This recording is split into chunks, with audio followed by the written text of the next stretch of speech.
You there, the black girl in the back with the cheap uniform. Come up here. Now. Chase Hendricks's voice sliced through the Orpheum Theater. 500 guests turned. 2 million viewers watched online. Zara Williams was 11 years old.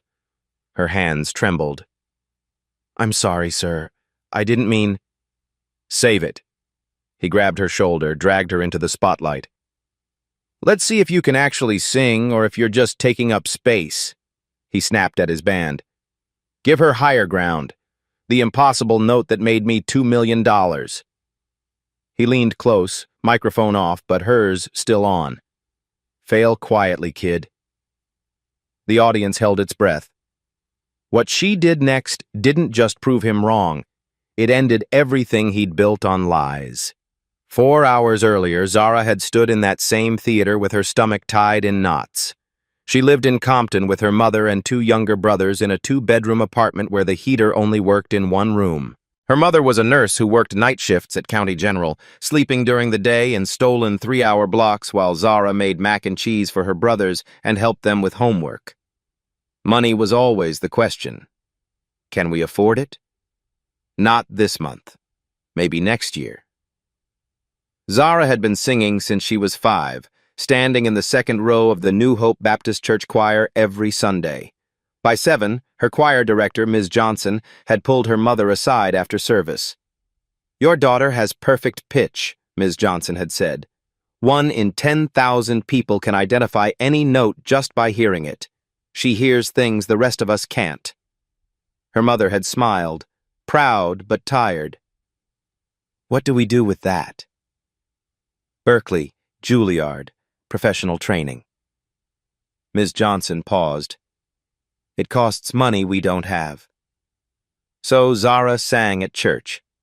She sang in the school choir at Jefferson Elementary, where the music budget had been cut 3 years running. She sang in her room at night quietly, teaching herself runs from YouTube videos on her mother's old phone. Her range was unusual. D3 chest voice to G6 whistle register, those impossibly high notes that sounded like wind chimes. She didn't know this was rare. She just knew it felt right. When the letter came saying Jefferson Elementary had been selected for Chase Hendricks's charity gala, the whole school erupted. 20 choir students would perform as background vocals, real stage, television. Zara's mother bought her a new white blouse from the discount store, tags still attached until that morning in case they needed to return it. Chase Hendricks was famous for these galas, one every year in a different city, raising money for underprivileged schools, posing for photos with kids who looked like they needed saving. The press called him generous. His brand was built on being the voice of a generation. 4 platinum albums, 2 Grammys, endorsement deals with Pepsi and Nike. And at the center was that signature note, the whistle register C6 at the end of higher ground that no one else could hit. Except during sound check that afternoon, Zara had heard something that didn't make sense. The choir had been waiting backstage, instructed to stay quiet while Chase rehearsed. Zara had wandered near the wings, curious, wanting to see the stage. And she'd heard him attempt the bridge of higher ground. He'd started strong. His voice was good, trained, polished, expensive sounding. But when he reached for that famous high note, something broke. His voice cracked around A5, 2 full steps below where it should have been. He'd stopped, frustrated, and snapped at his sound engineer. Bring the track up higher on that section. I need more support. The engineer nodded, adjusted something, and when Chase sang it again, the note was perfect. Too perfect. It didn't sound like it was coming from his throat. It sounded like it was coming from the speakers. Zara stood there, confused. She had perfect pitch. She could hear the difference between a live voice and a recording. She could hear the slight digital shimmer, the way the note sat on top of the music instead of inside it. That perfect C6 wasn't Chase Hendricks. It was a backing track. She'd gone back to the choir risers and said nothing. Who would believe an 11-year-old girl from Compton over a man who'd sold 4 million albums? But now, Standing under the spotlight with his hand gripping her shoulder, with 2 million people watching and his whispered threat still ringing in her ears, Zara understood something else. He knew she'd heard him at sound check. This wasn't about giving her a moment to shine. This was about making sure no one would ever believe her if she told the truth. The band started playing. The opening chords of Higher Ground filled the theater. Zara's mouth went dry. "I don't think I can," she started. "Sure you can, sweetheart." Chase's voice was loud for the audience. "Just follow the music." But Higher Ground wasn't easy. The verse sat comfortable, but the bridge climbed relentlessly toward that signature whistle register C6 that had made Chase Hendricks famous. The note Zara now knew he couldn't actually sing. Chase stepped back, giving her room to fail. "Whenever you're ready," he said. Zara took a breath. Her grandmother's voice echoed from that morning. "Baby, if someone tries to make you small, you stand tall." She opened her mouth to sing, but stopped. "Mr. Hendricks?" Her voice was small but carried through the microphone. Chase's smile tightened. "Yes? Can you turn off the backing track, please?" The theater went silent. Chase blinked. "What?" "The backing track. Can you turn it off? I want to sing it for real." Confused murmurs rippled through the audience. Chase's smile froze. "The backing track is part of the arrangement, sweetheart." "But you sang it without the track at sound check," Zara said. Her heart pounded. "You sang it alone." The murmur grew louder. Chase's jaw tightened. "Sound check is different from performance." "Then can you sing it first? Show me how, without the track?" The question hung in the air. Chase stared at her.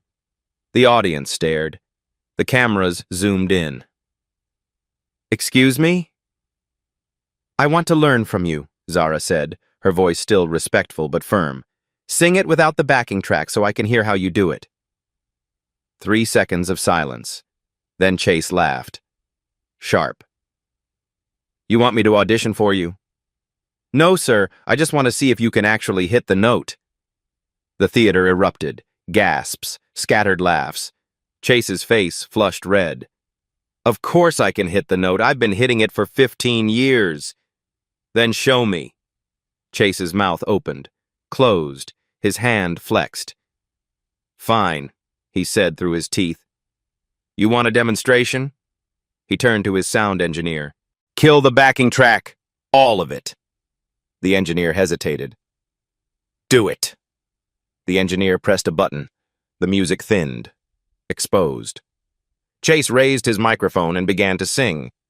Chase's voice filled the theater, strong at first. Confidence. He moved through the verse with ease, his years of training evident in every controlled breath, every smooth transition. The audience relaxed slightly. Maybe this was just a misunderstanding. Maybe the kid was wrong. Then he reached the bridge. The melody climbed.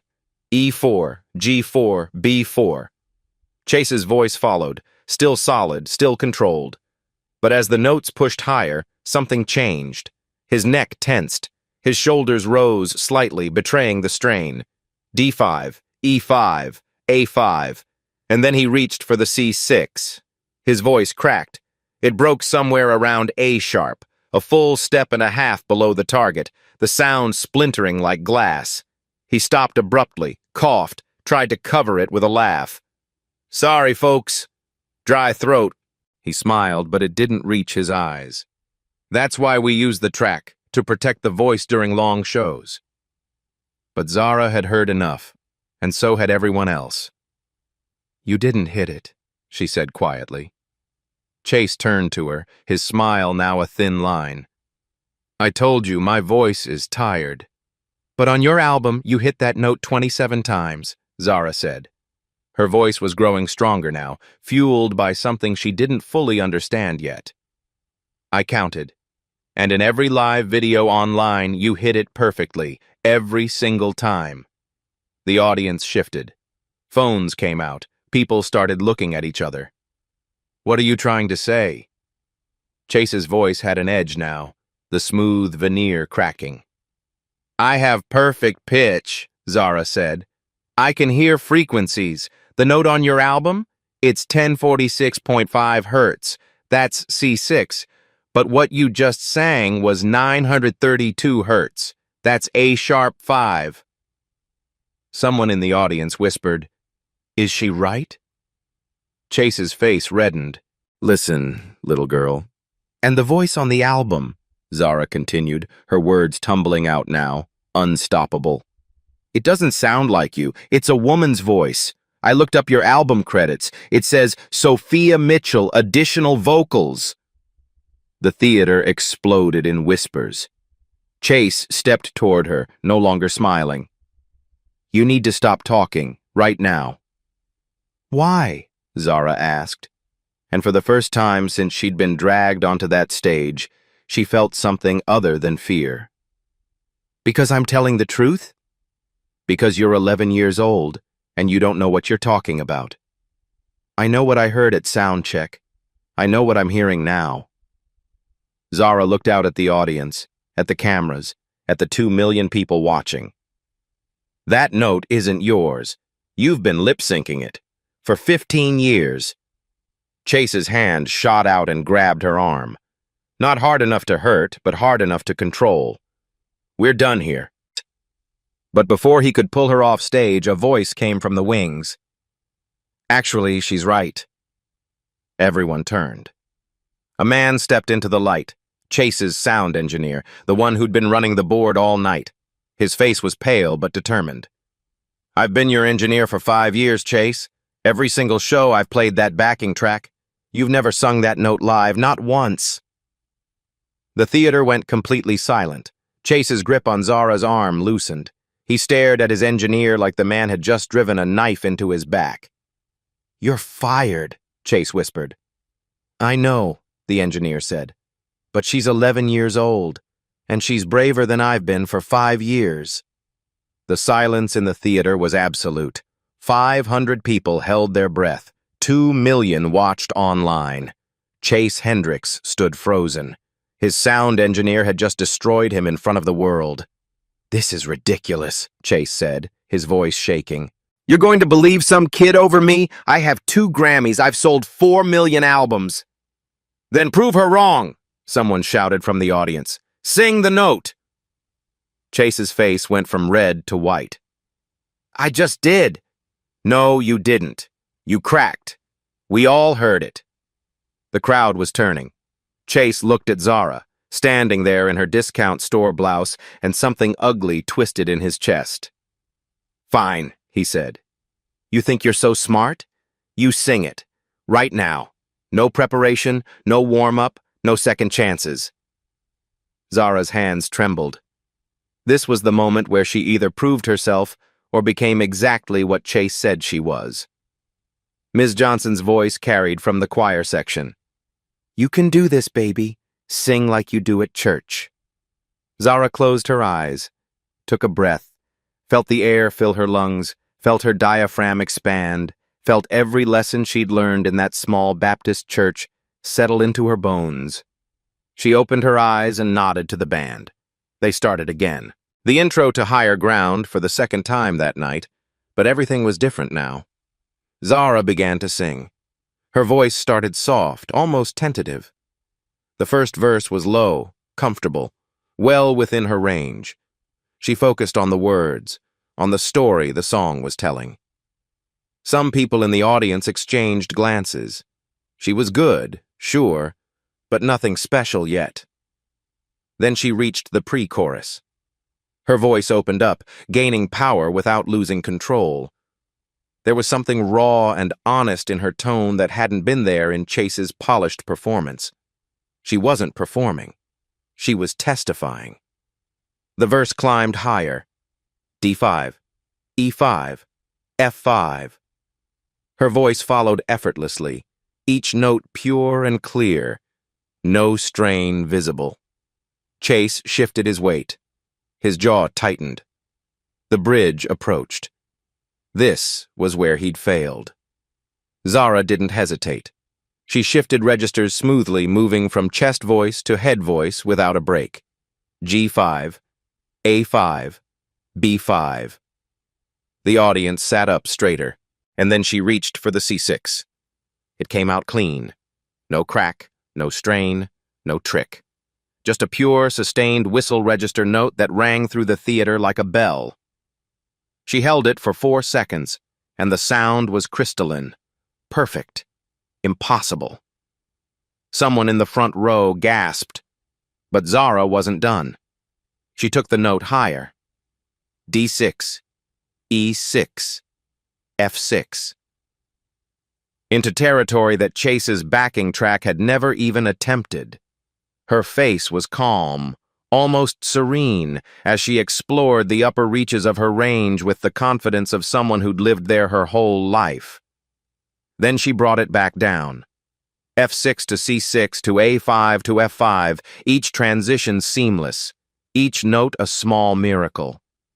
She finished the bridge and moved into the final chorus, her voice now fully open, no longer hiding, no longer afraid. When she sang the last word and let it fade into silence, nobody moved. Then the theater erupted, 500 people on their feet, screaming, applauding, some with tears streaming down their faces. The Jefferson Elementary Choir was jumping. Ms. Johnson had both hands over her mouth. The online stream exploded. Within 30 seconds, 50,000 people had shared the video. Within a minute, Zara Williams was trending worldwide. Zara stood in the spotlight, breathing hard, not quite believing what had just happened. Chase Hendricks looked like he'd been struck. His face had gone gray. Yolanda Carter, a legendary R&B singer sitting as a judge in the front row, stood up. She was crying. "That," Yolanda said, her voice thick with emotion, "is the best thing I've heard from an 11-year-old in my entire career. Baby, you didn't just hit that note. You owned it." The applause grew louder. Marcus Webb, another judge, a black music producer who'd worked with Alicia Keys and Kendrick Lamar, was shaking his head. "I need to say something." He stood up. "I've been in this industry for 30 years, and what we just witnessed was an 11-year-old child singing a note that the man who made it famous can't actually hit." The audience went quiet, the weight of his words settling over them. Marcus turned to the crowd. "That album track? I mixed it. I was there. And Zara's right. That's not Chase's voice. That's Sophia Mitchell. She's a session singer in Atlanta. She was paid $2,000 and asked to sign an NDA. She never got proper credit." Chase tried to speak, but no sound came out. "I stayed quiet because that's what you do in this industry," Marcus continued. "You protect the star. You protect the money. But I'm done protecting lies, especially when an 11-year-old has more courage than I've had in 3 decades. The theater exploded. Journalists typing furiously, audience members shouting questions, cameras abandoning fixed positions. Chase finally found his voice. "This is insane. You're going to destroy my career over a backing track? Everyone uses them. Beyoncé uses tracks. But they don't claim they're singing live," Yolanda shot back. "They don't sell tickets to live performances and then lip sync. That's fraud, Chase." I didn't," Chase sputtered, looking around for support. But his band members were looking away. His manager was on his phone, probably calling lawyers. Chase turned to Zara, and for a moment she saw something in his eyes that made her step back. Rage, yes, but also fear. "You're going to regret this," he said quietly, just loud enough for her microphone to catch. "You and your little school and your nobody teacher. I will make sure you never work in this industry. Do you understand me? Never." The threat hung in the air, caught by every camera. Ms. Johnson started to rise from her seat, but Zara spoke first. "I'm 11 years old," she said, her voice steady. "I don't work in the industry. I just sing because I love it, and you can't take that away from me."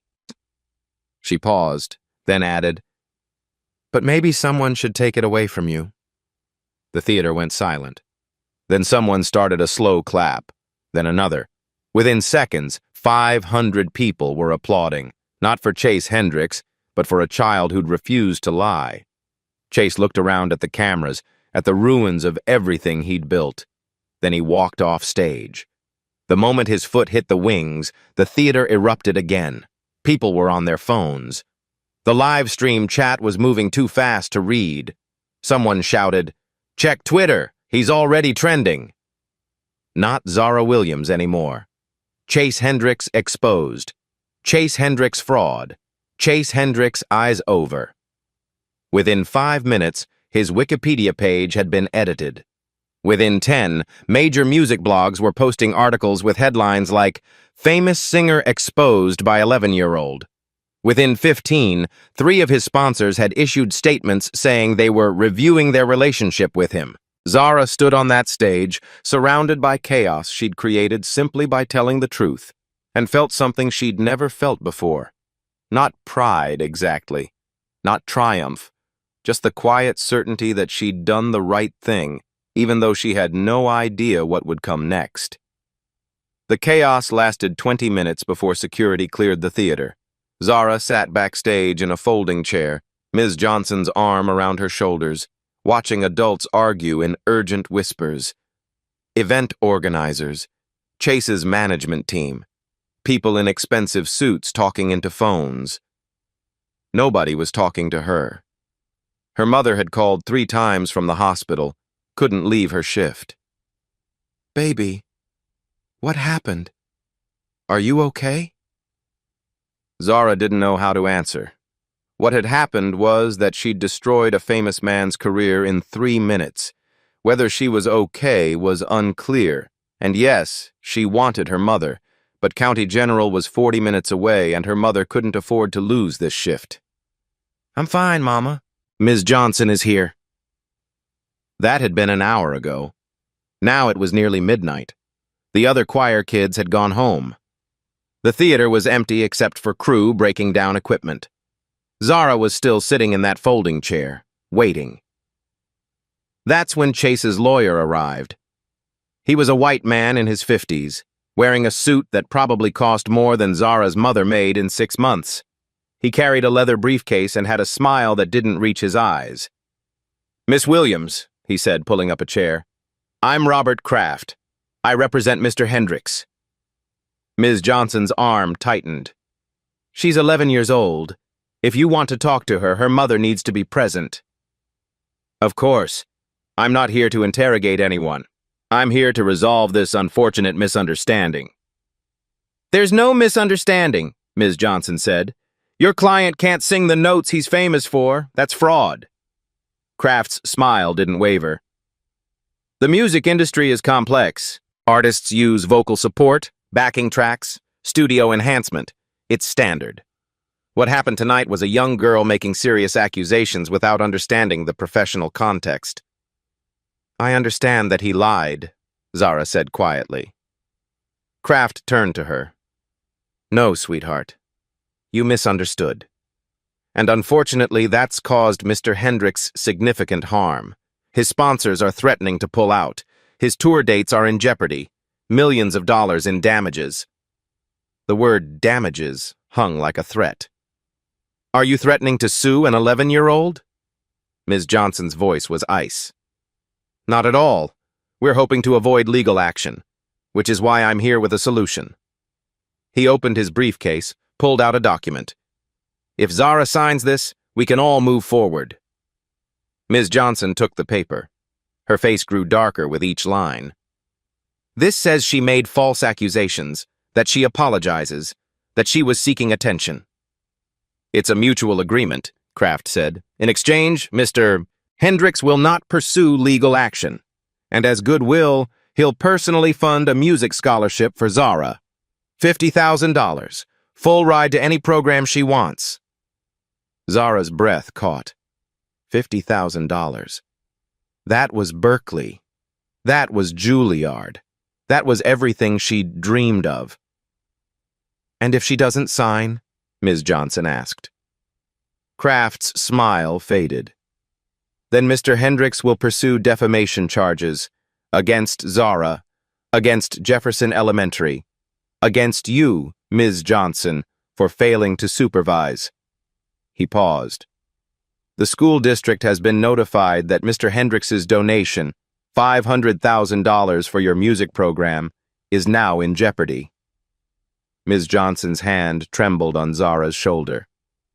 "So, let me be clear," Kraft continued. "Sign this, accept the scholarship, everyone moves on. Or refuse, and watch your school lose funding while your family drowns in legal fees they can't afford." He looked at Zara. "What happens next is up to you." Zara stared at the document, at the words that would call her a liar, at the signature line that would erase everything. She thought about her mother working double shifts, about her brothers who needed shoes, about the kids at Jefferson Elementary who'd lose music because of her. She thought about the truth.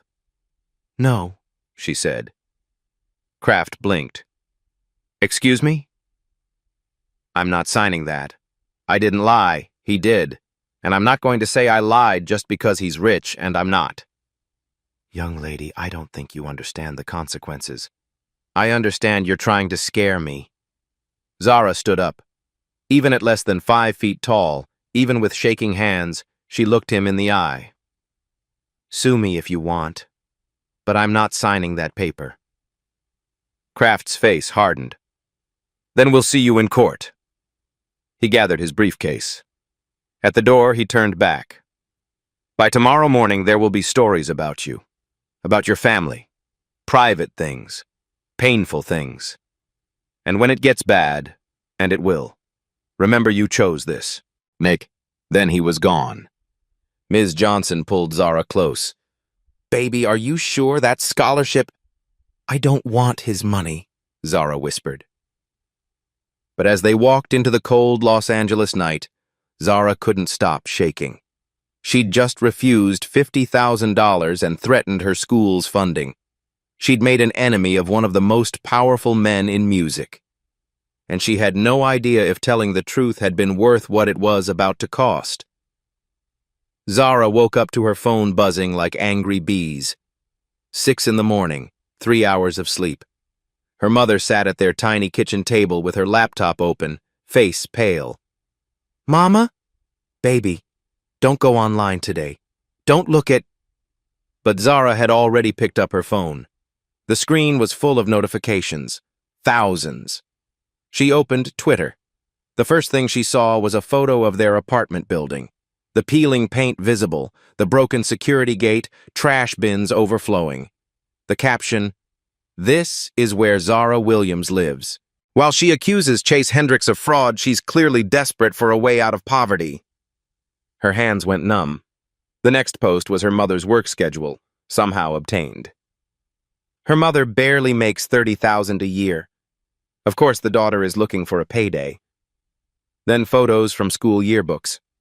Someone had circled the free lunch stamp on her tray. Government assistance her whole life. This was never about the truth. It's about money. The comments were brutal. "Ungrateful kid. She should be thanking Chase. This is what happens when you give these people opportunities." These people. Her phone buzzed with texts from unknown numbers, threats, slurs. Ms. Johnson called. "Don't come to school. The principal wants to meet. There are reporters outside." Reporters. Because of her. Zara felt like she was drowning.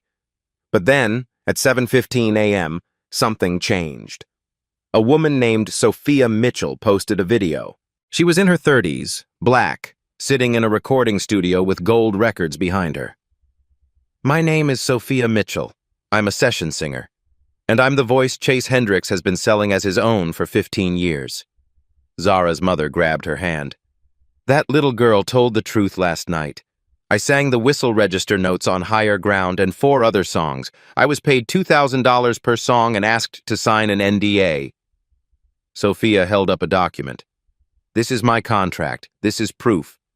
And I'm done staying silent while a child gets attacked for exposing what I was too afraid to expose." The video had been posted 8 minutes ago. Already 50,000 views. Within an hour, 2 million. Within 3 hours, 7 more session singers came forward, each with contracts, each with recordings, each confirming what Zara had said. By noon, the narrative had flipped. Chase Hendricks Exposed was trending with proof, not speculation. Zara sat on her worn couch, watching the internet tear apart the man who'd tried to destroy her. She wasn't alone anymore. Chase Hendricks wasn't going down quietly. By that afternoon, his legal team had filed a $10 million defamation lawsuit, not just against Zara, against Sophia Mitchell, against Marcus Webb, the producer who'd spoken up at the gala, against Jefferson Elementary School for allowing a minor to make false public accusations. $10 million.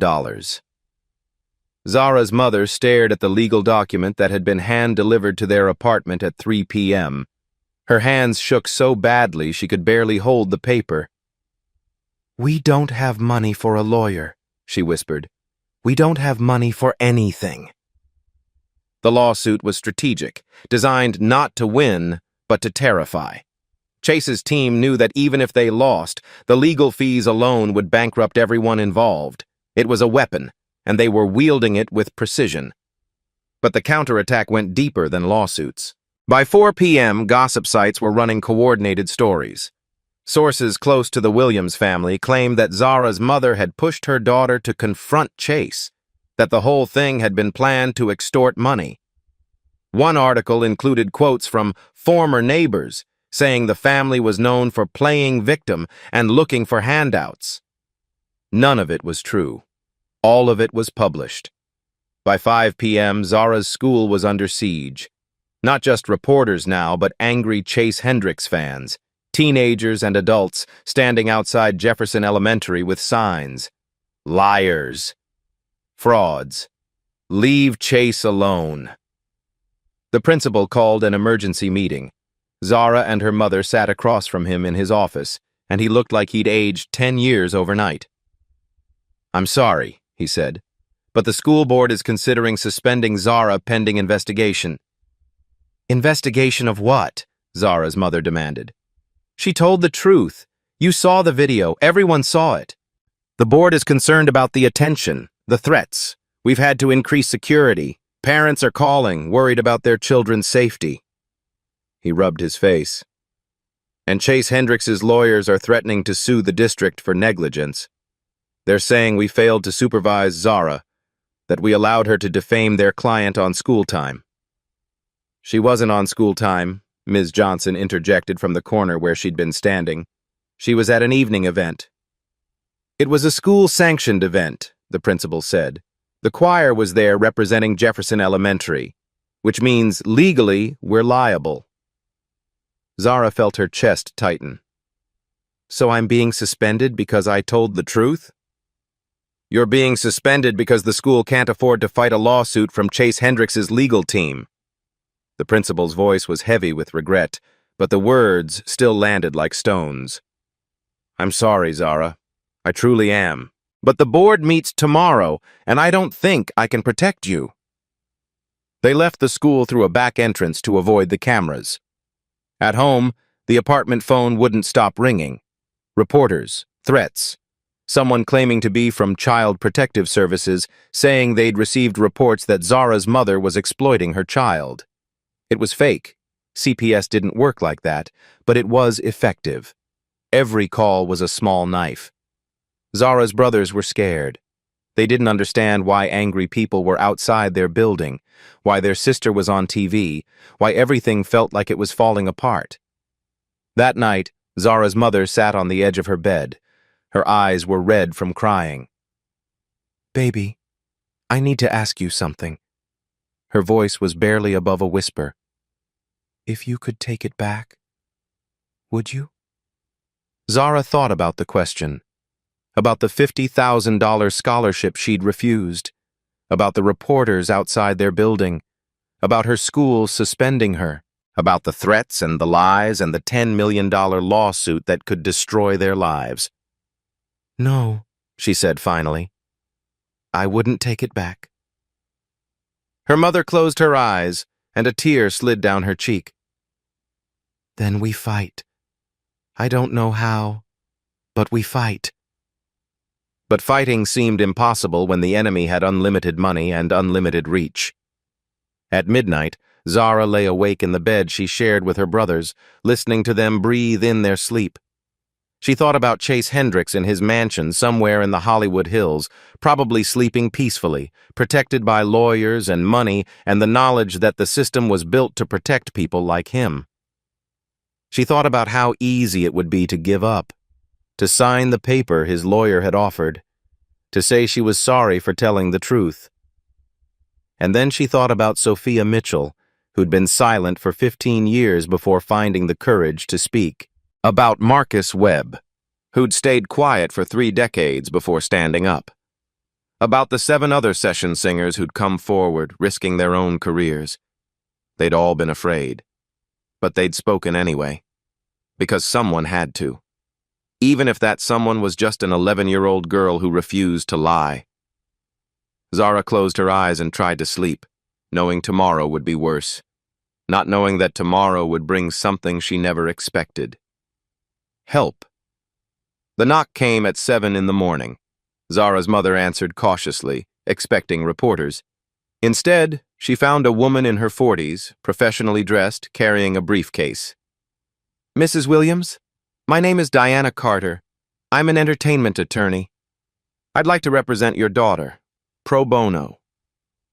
Zara's mother blinked. "I'm sorry, what?" "No charge. Sophia Mitchell hired our firm to defend her. When we heard Chase sued an 11-year-old child, 3 partners volunteered to take Zara's case. May I come in?"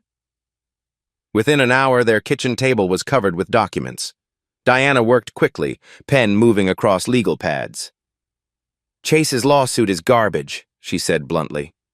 "Defamation requires false statements. Everything Zara said was true. He won't win. But he knows that. This is intimidation, not litigation." "So what do we do?" Zara's mother asked. "We counter-sue, fraud, false advertising, breach of contract with ticket holders." Diana looked up. "We make it a class action. Make it too expensive for him to continue." A second knock interrupted them. Ms. Johnson entered with Marcus Webb, the producer who'd exposed Chase on stage. "I wanted to check on her," Marcus said. He sat across from Zara. Up close, she could see exhaustion in his face.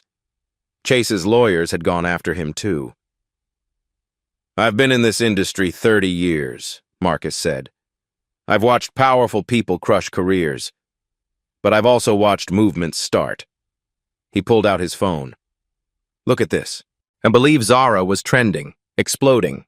Alicia Keys had tweeted, "Protect that child. Listen to her truth." John Legend announced he was covering legal fees if needed. Kelly Clarkson, Fantasia, Jennifer Hudson, all speaking up. "You're not alone," Marcus said. The third knock came at 9 a.m. Rachel Goldstein from 60 Minutes. "I'd like to do a story," Rachel said. "An investigation. Chase's career, his pattern of credit theft, the industry that protected him. I want to tell the whole story." "Why?" Zara's mother asked suspiciously. "Because I have a daughter your age," Rachel said quietly. "And if someone tried to silence her for telling the truth, I'd want someone to help." By noon, the apartment was full. Diana's paralegal had arrived with documents. 2 of Sophia's industry contacts offered statements. Ms. Johnson was coordinating with Jefferson Elementary teachers who wanted to support Zara publicly. Then Sophia Mitchell herself arrived. She wasn't what Zara expected. In videos, Sophia looked polished. In person, she looked tired, human, scared. She sat next to Zara and took her hand. "I was 23 when I signed that NDA," Sophia said. "I needed the money. I needed the credit. And when they buried my name where nobody would see it, I told myself it was fine. Just business." She paused. "I told myself that lie for 15 years, until I watched an 11-year-old refuse to lie at all." "I'm scared," Zara admitted. "Me too," Sophia said. "But we're scared together now. That's different." By evening, the narrative was shifting. not just on social media, but in major outlets. The New York Times. Session singer speaks out. The hidden voices behind pop music. Rolling Stone was preparing an exposé on Chase's entire catalog. Billboard was investigating how many other artists had similar arrangements. The story had grown beyond Zara. It was about people whose work was stolen, whose talent was used and discarded, whose names were erased so others could shine. Jefferson Elementary's principal called. The school board had voted. Zara wasn't being suspended. Instead, they were declining Chase's donation and issuing a public statement supporting Zara's right to speak truth. We don't want money from someone who attacks children. That night, a GoFundMe appeared. Not from Zara's family, from parents at Jefferson Elementary, from community members, from strangers who'd seen the videos. The goal was $50,000 to replace Chase's donation. It raised $300,000 in 6 hours. Zara sat on her couch, watching donations scroll past, reading messages from people she'd never met. Teachers, musicians, parents, kids her age who said she'd inspired them. Her mother read from her phone, voice thick. I'm a session musician in Nashville. I've had my work stolen for 20 years. Watching Zara gave me courage to demand proper credit. Thank you, brave girl. Marcus had been right. This was bigger than one lawsuit, one career, one scared child. This was a movement. And Zara Williams, 11 years old, 4 feet 7 inches tall, was at its center. Not because she'd wanted attention or money or fame, but because she'd done the simplest, hardest thing in the world. She'd refused to lie. The courtroom was smaller than Zara had imagined. Los Angeles Superior Court, Department 23, with wood-paneled walls and fluorescent lights that hummed. 30 people filled the gallery, reporters mostly, and supporters who'd lined up at dawn. Chase Hendricks sat at the plaintiff's table with 5 lawyers in expensive suits. He wore a navy blazer and an expression of wounded dignity. Zara sat at the defense table between her mother and Diana Carter. Her legs dangled from the chair, not quite reaching the floor. She wore the same white blouse from the gala, the nicest thing she owned. This wasn't the full trial. This was a preliminary hearing on Chase's motion for an injunction to stop Zara, Sophia, and Marcus from making more defamatory statements. Judge Patricia Moreno entered. Latina woman, 60s, 20 years on the bench. She looked at Chase's team, then at Zara, and something flickered across her face. Mr. Kraft, she said to Chase's attorney, you're seeking an injunction against an 11-year-old child? Your Honor, the defendant's age doesn't negate the harm caused by her false statements. Were they false? Judge Moreno interrupted. That's the question. The statements were made with malicious intent to destroy my client's reputation. The statements were made in response to your client publicly humiliating her on stage. Diana Carter stood. Your Honor, if I may. Judge Moreno nodded. Diana approached with a tablet. I'd like to enter footage from the charity gala, unedited. Bow. The courtroom watched Chase drag Zara onto stage, watched him whisper, "Don't embarrass yourself, kid," into a live microphone, watched him fail to hit the note. When it ended, silence. Your Honor, Diana continued, the plaintiff didn't summon this child because she lied. He summoned her because she told the truth, and it cost him money. That's not defamation. That's the consequence. Judge Moreno turned to Kraft. Do you have evidence that Miss Williams's statements were false? Your Honor, the music industry commonly uses vocal enhancement. That's not what I asked. Did she lie? Yes or no? Kraft shifted. The characterization of my client's use of standard practices as fraud is defamatory. Yes or no, Counselor? Silence stretched. We believe the context was misleading, Kraft finally said. So no. Judge Moreno made a note. Ms. Carter, Do you have evidence supporting Miss Williams's claims? Yes. I'd like to call Sophia Mitchell. Sophia took the stand, was sworn in. Diana walked her through testimony. The contracts, the NDAs, the recordings proving her voice was on Chase's albums. The emails explicitly instructed her never to claim credit. Miss Mitchell, Diana asked, when you heard Zara Williams say Chase Hendricks couldn't sing those notes, what did you think? I thought, finally. Someone said it out loud. And was she correct? Yes, completely. Diana sat. Kraft stood for cross-examination, but Judge Moreno held up her hand. I've heard enough. She looked at Chase directly. Mr. Hendricks, I'm going to ask you something. You're under oath, even not on the stand. Can you, right now in this courtroom, sing the note in question? Chase's face went pale. Your Honor, I don't see how that's relevant. It's extremely relevant. You're asking this court to silence people who say you can't hit a note. Prove them wrong. Sing it. The courtroom held its breath. Chase looked at his lawyers, at the judge, at Zara. My voice isn't warmed up. I can't just perform on demand. You performed on demand for 15 years, Judge Moreno said. You sold tickets to live performances. Surely you can demonstrate it once. Chase's mouth opened, closed. No sound came out. That's what I thought. Judge Moreno picked up her gavel. The motion for injunction is denied. Furthermore, I'm sanctioning the plaintiff for bringing a frivolous suit intended to silence truthful speech. Mr. Hendricks, you don't get to drag an 11-year-old into court because she embarrassed you. She looked at Zara.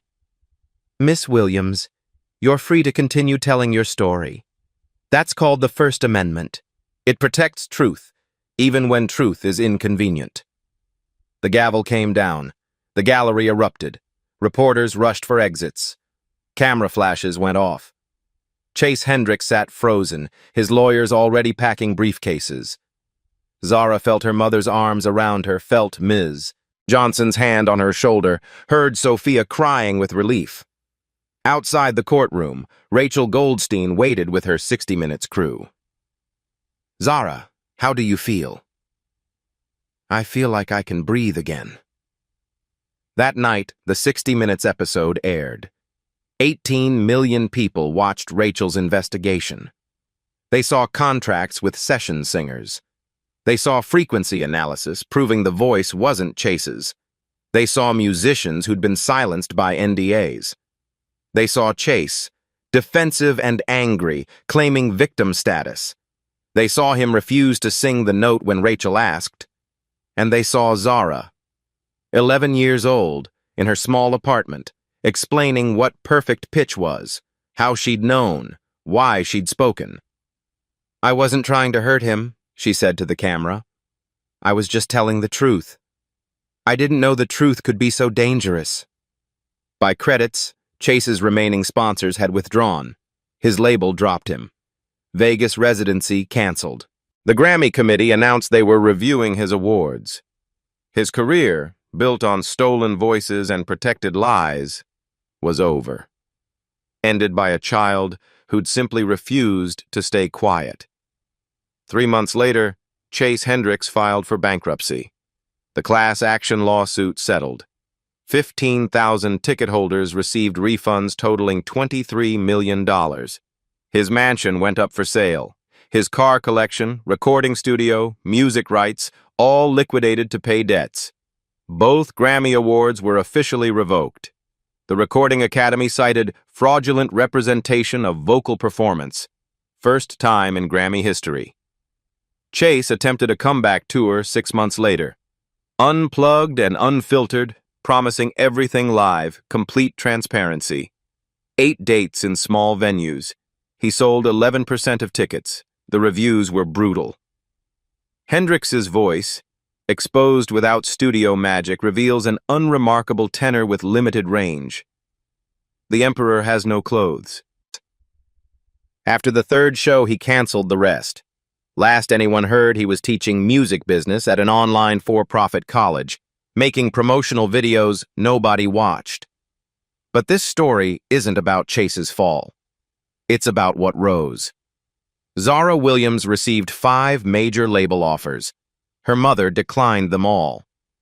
She's 11 years old. She needs to be a child first. Instead, Zara signed with an independent label owned by black musicians. The contract was unusual. No albums required until 16, creative control guaranteed, ownership of her masters, and 15% of earnings went to a fund she created.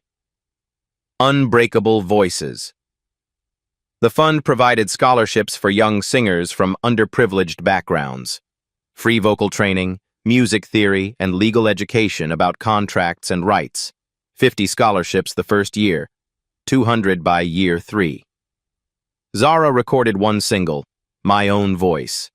She wrote it with Sophia Mitchell, about finding courage, speaking truth, saying no when everyone expects silence. It went gold in 6 weeks. The video featured Zara singing in her church, her school, her apartment, places where her real voice was born. At the end, 50 scholarship recipients joined her. Every race, every background, all credited, all seen. The industry changed. California passed Assembly Bill 2847, Zara's Law, required disclosure when live performances used pre-recorded vocals. Tickets had to state it. Violation was consumer fraud. 12 states adopted similar laws within 18 months. The Recording Academy overhauled credit requirements. All submissions needed detailed documentation of every vocalist. Additional vocals are no longer acceptable. You had to name them. Spotify and Apple Music added credits tabs to every song. Session musicians invisible for decades suddenly had names attached to their work. A session musicians union formed. 2,000 members in the first year. They negotiated minimum standards, proper credit, royalty participation, legal protection. 47 artists voluntarily updated liner notes, acknowledging uncredited session singers. Transparency became the new currency. Sophia Mitchell's career exploded. She'd been in the shadows 15 years, now magazine covers. She released her own album. She won a Grammy, for real. In her acceptance speech, she thanked Zara. I was too afraid to speak for 15 years. This 11-year-old showed me what courage looks like. This award belongs to both of us. Marcus Webb started a production company dedicated to properly crediting new talent. I'm done protecting frauds. I'm protecting the truth now. Jefferson Elementary's music program became the best funded in the district. $800,000 from GoFundMe. 2 new teachers, instruments for everyone, scholarships named after Ms. Johnson. Ms. Johnson received offers from prestigious schools. She turned them down. My kids are here. I'm staying. 1 year after the gala, Zara performed at the Grammy Awards. 12 now, still in regular school, still sharing a bedroom, still singing in church. She stood on that stage in a simple dress. No elaborate production, just her voice and piano played by Sophia. She sang My Own Voice. When she hit the final note, a sustained C6 that rang clear through the Staples Center, 18,000 people rose to their feet. Not because it was impossible, because it was honest. Remember that moment? When Chase Hendricks pointed at a small black girl in a cheap uniform and dragged her onto a stage, expecting her to crumble. When he whispered, "Don't embarrass yourself," into a live microphone, thinking nobody would care. He thought he was teaching her about knowing her place. He didn't know she was about to teach the world about truth. 18 months later, Zara Williams is 13. Still in that apartment in Compton. Still shares a bedroom with her brothers. Still takes the bus. But everything changed. Session singers who'd been invisible for decades now have their names in lights. Young artists have legal protection. Audiences demand transparency. And across the country, kids are singing unafraid because they watched an 11-year-old refuse to shrink. Zara didn't just hit a note Chase Hendricks couldn't reach. She hit a note the entire industry couldn't ignore. The note that says, your truth matters more than their comfort. The note that says, Being small doesn't mean being silent. Chase thought he could destroy her with threats and lawsuits and money. He learned what every bully learns. You can't silence someone who's decided their voice matters. Today, Chase teaches online classes nobody remembers, awards revoked, mansions sold. Legacy is a cautionary tale. And Zara? Still just a kid who loves to sing, who does homework and argues with her brothers, who sometimes forgets she changed an industry.